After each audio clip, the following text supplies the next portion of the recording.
think the first sour beer I've ever had was Linneman's Fremois. I was working at BJ's, they had it on tap, and I poured myself a little bit when no one was around. I think the first sour beer I ever had was probably a Bud Light that I thought was mine and actually just was left over from the night before.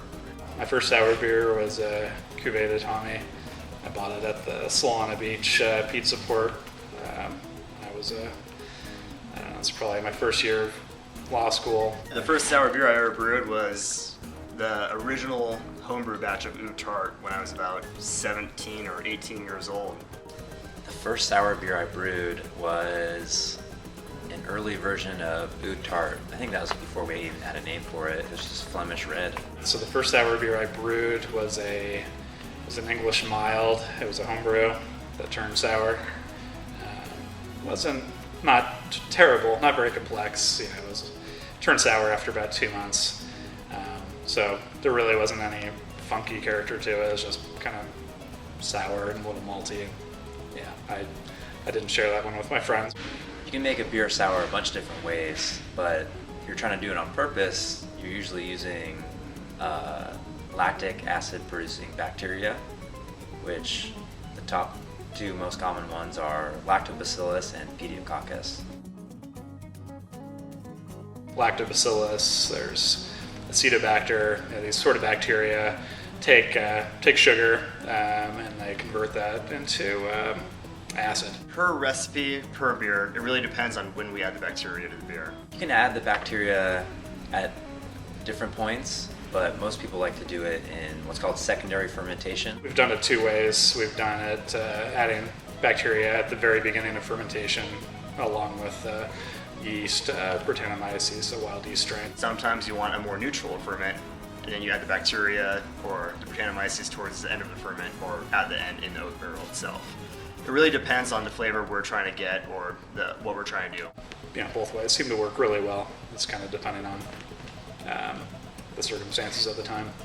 We also use wild yeast called Brettanomyces. A lot of people think Brettanomyces is going to sour a beer, and you know, to a certain point that's true. You are going to get some tartness from some strains of Brettanomyces. Now, wild yeast is going to, in most cases, it's going to ferment the beer just like a normal yeast would, but it's going to produce some unusual flavors. Brett is mostly giving you that funk flavor, barnyard, leather, horse blanket. Musty, rustic, earthy. There's a big misconception with the wild beers, that Brettanomyces is what's making it sour and funky, where typically it's the bacteria that's making it sour and the Brett that's making it funky. It kind of varies from beer to beer what kind of yeast you're going to use, but most sour beers do have both yeast and bacteria in them. You'll want to use regular brewer's yeast as well. You'll want to use something that's not going to attenuate too far, so attenuate meaning consume sugars to make it drier. So you want something that is going to leave some sugar behind, allow that bacteria and the wild yeast to give them some food so that they'll create their flavors. With age, bacteria and yeast, they kind of ferment at different rates and they kind of outgrow each other. Most of our brands take about a year in barrels to get to the flavor profile that we're looking for. Sometimes within a few weeks the beer will be sour, but it's not going to have the level of funkiness that you might want. So the Brettanomyces is something that takes a while. We can't control what the bacteria does, so it's really up in there depending on what beer. You just go by taste. If it's at a point where you like it, then and it's to your taste, then that's done.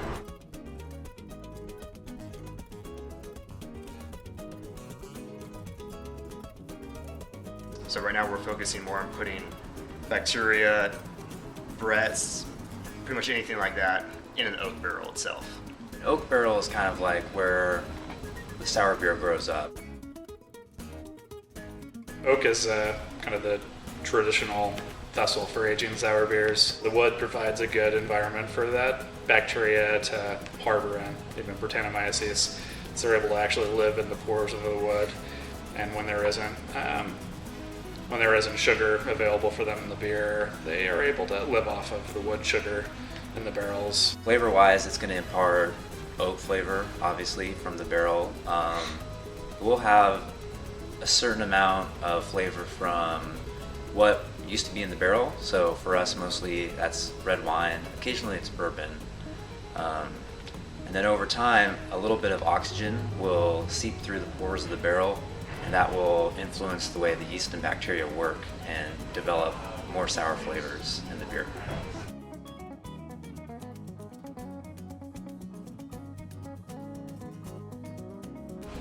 We like to check in with the barrels ideally once every 3 months.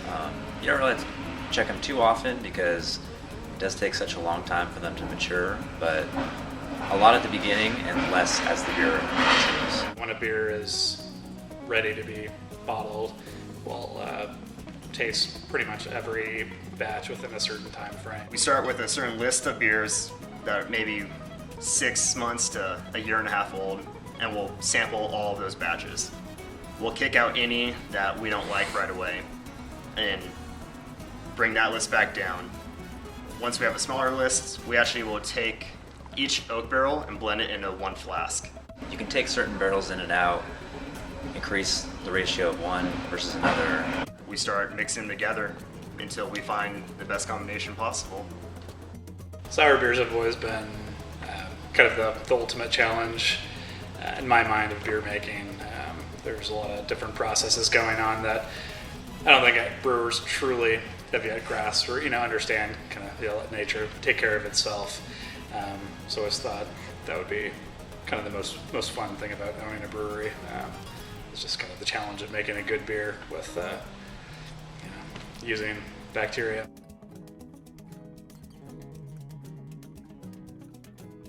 Any beer that gets shipped over here from Belgium and is sour, I'll try.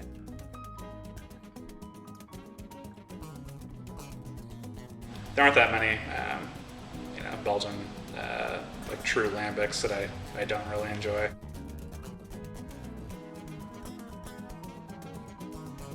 I enjoy trying all different types of sour beer.